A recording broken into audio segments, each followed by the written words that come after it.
From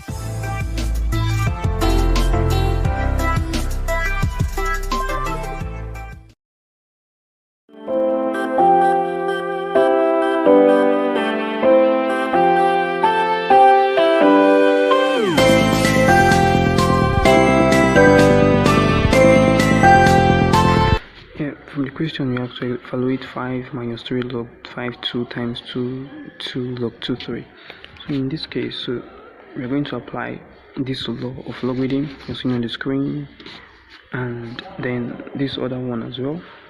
So this law of logarithm says if you have a log b should be equals to log b raised to power a, so we are going to move this to the side. Applying that, we have 5 raised to power log 5 2 raised to power minus 3 times 2 raised to power log 2 3 2. So applying that log, this can go out, this is out, so we just have this left. So in this case here we have 2 raised to power minus 3 times 3 squared.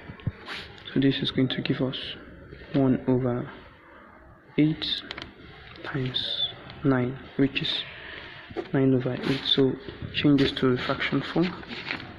So we have 1 whole number 1 over 8 as the answer. So first, apply this law of logarithm, take this to the side, and then you have this. So this and this should leave according to that law. This should be left, this should be left, this should be left. So bring it down and you solve it. 2 raised to power minus 3, law of indices 1 over, so this should be 1 over 2 raised to power 3, which gives us this. So 1 over 8 times 9 is 9 over 8, equal to 1 over 8.